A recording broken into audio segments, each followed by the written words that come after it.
আমার পিছনে যে দ্বীপটি দেখতে পাচ্ছেন এটাকে বলা হয় স্নেক আইল্যান্ড বা সাপের দ্বীপ। আপনি জানলে অবাক হবেন, এখানে প্রতি 1 বর্গ মিটারে বাস করে 5টি করে বিষাক্ত সাপ। তাহলে বুঝতেই পারছেন এখানে পা ফেলা মানেই হলো নিশ্চিত মৃত্যু।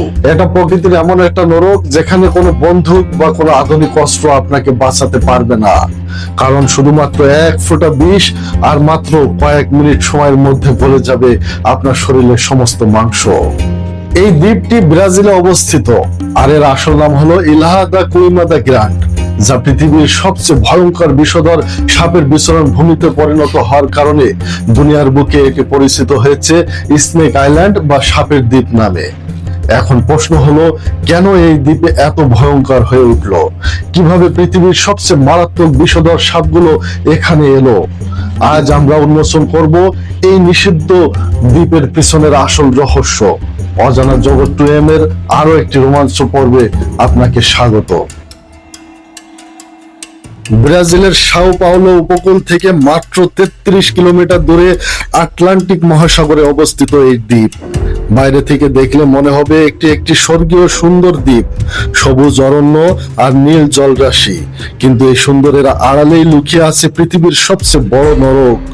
এই দ্বীপটির আয়তন মাত্র 106 একর, আর এই ছোট্ট জায়গায় রাজত্ব করছে লক্ষ লক্ষ বিষধর সাপ।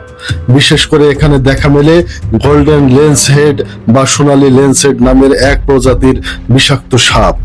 এই সাপ পৃথিবীর অন্য কোথাও পাওয়া যায় না। এই সাপের বিষ সাধারণ সাপের চেয়েও 5 গুণ বেশি শক্তিশালী হয়ে থাকে। এদের কামড় লাগলে মাত্র কয়েক মুহূর্তের মধ্যেই মানুষের মাংসপেশি গলে যায় এবং মস্তিষ্কে রক্তক্ষরণ হয়ে কিছুক্ষণের মধ্যেই মৃত্যু ঘটে। বর্তমানে এই দ্বীপের ভয়াবহতা এতটাই যে এখানে পা রাখা মানেই নিজের ডেথ ওয়ারেন্ট বা মৃত্যু পরোয়ানা সই করা।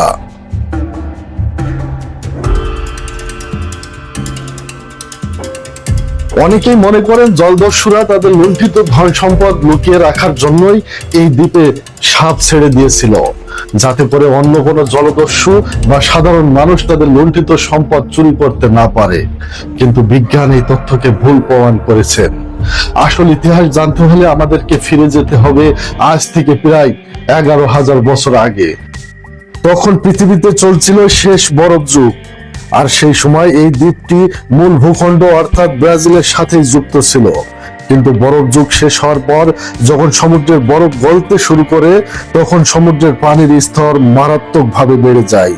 ফলে এই অংশটি মূল ভূখণ্ড থেকে বিচ্ছিন্ন হয়ে একটি দ্বীপে পরিণত হয়, আর সেখানে আটকা পড়ে যায় এই মারাত্মক বিষধর ল্যান্সহেড সাপের পূর্বপুরুষেরা। এই দ্বীপে আটকা পড়ার পর সাপের সামনে কোনো বড় ধরনের শিকার বা হিংস্র কোনো প্রাণী ছিল না, কারণ এখানে যে সকল প্রাণী বাস করত তারা ইতিমধ্যেই এই সাপের শিকারে পরিণত হয়েছিল। ফলে তাদের একমাত্র খাবার হয়ে দাঁড়ায় দ্বীপে আসা পরিযায়ী বা অতিথি পাখি। কিন্তু এখানেও ছিল বড় এক ধরনের সমস্যা, কারণ এই পাখিগুলো থাকতো গাছের ডালে। ফলে গাছের উপরে থাকা পাখিদেরকে মাটিতে থাকা সাপ সহজে ধরতে পারত না। বেঁচে থাকার লড়াইয়ে হাজার হাজার বছর ধরে বিবর্তনের মাধ্যমে এই সাপগুলো গাছে চড়া শিখে যায়, এবং এই সময়ের মধ্যে এদের বিষ হয়ে ওঠে মারাত্মক তীব্র। এতটাই মারাত্মক যেন কামড় দেওয়া মাত্রই পাখিটি উড়ে যাওয়ার আগেই মারা যায়। এভাবেই বিবর্তনের হাত ধরে এই দ্বীপ হয়ে ওঠে সাপের অভয়ারণ্য। এখন আপনাদের মনে প্রশ্ন জাগতে পারে, এই দ্বীপে কি কখনো কোনো মানুষ বাস করত? উত্তরটি হলো হ্যাঁ। 1900 সালের শুরুর দিকে এই দ্বীপে একটি বাতিঘর বা লাইট হাউস তৈরি করা হয়, যাতে সমুদ্রে চলাচলের সময় জাহাজগুলো তাদের দিক ভুল না করে। আর সেটিকে দেখাশোনার জন্য একজন বাতিঘর রক্ষক তার পুরো পরিবার নিয়ে সেখানে বসবাস করা শুরু করলেন। কিন্তু দুঃখের বিষয়, তাদের শেষ পরিণতি ছিল অত্যন্ত ভয়ঙ্কর। লোককথা অনুযায়ী এক রাত্রে বাতিঘরের জানালা দিয়ে ঝাঁকে ঝাঁকে বিষাক্ত সাপ ঘরের ভিতরে ঢুকে পড়ে। জীবন বাঁচাতে সেই ব্যক্তি, তার স্ত্রী এবং 3 সন্তান সমুদ্রের তীরের দিকে দৌড়াতে শুরু করে। কিন্তু দুর্ভাগ্যবশত পুরো জঙ্গল জুড়ে ওত পেতে থাকা হাজারো সাপের কামড়ে পুরো পরিবারটি পথেই মারা যায়। পরবর্তীতে নৌবাহিনীর একটি জাহাজ এসে তাদের ক্ষত বিক্ষত লাশ উদ্ধার করে। এরপর থেকে এই লাইট হাউসটি স্বয়ংক্রিয় বা অটোমেটিক করে দেওয়া হয়। বাতিঘর রক্ষকের সেই মর্মান্তিক ঘটনার পর ব্রাজিল সরকার সাধারণ মানুষের নিরাপত্তার স্বার্থে এই দ্বীপে প্রবেশ সম্পূর্ণ নিষিদ্ধ ঘোষণা করেন। বর্তমানে ব্রাজিলের নৌবাহিনী কঠোরভাবে এই দ্বীপ পাহারা দেয়, যাতে কোনো সাধারণ মানুষ বা পর্যটক সেখানে যেতে না পারে। তবে কেবল দুটি ক্ষেত্রে এই দ্বীপে যাওয়ার অনুমতি মেলে। প্রতি বছর ব্রাজিলিয়ান নৌবাহিনী বাতিঘরটি রক্ষণাবেক্ষণের জন্য সেখানে যায়, আর দ্বিতীয়টি হলো বিশেষ অনুমতিপ্রাপ্ত বিজ্ঞানীরা এই সাপের বিষ নিয়ে গবেষণা করার জন্য সেখানে যান।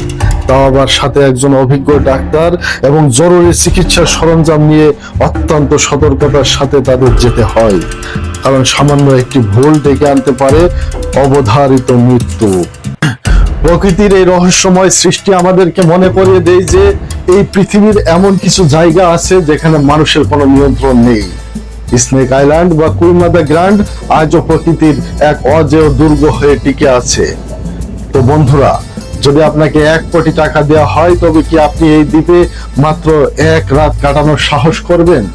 কমেন্ট বক্সে অবশ্যই আপনার মূল্যবান মতামত জানিয়ে যাবেন। ভিডিওটি ভালো লাগলে একটি লাইক দিন এবং আপনার বন্ধুদের সাথে শেয়ার করুন। আর এইরকম আরো সব রোমাঞ্চকর ও রহস্যময় ভিডিও দেখতে এখনই আমাদের চ্যানেলটি সাবস্ক্রাইব করে পাশে থাকা বেল আইকনটি বাজিয়ে দিন। দেখা হবে আগামী পর্বে। ততক্ষণে ভালো থাকুন, সুস্থ থাকুন। ধন্যবাদ।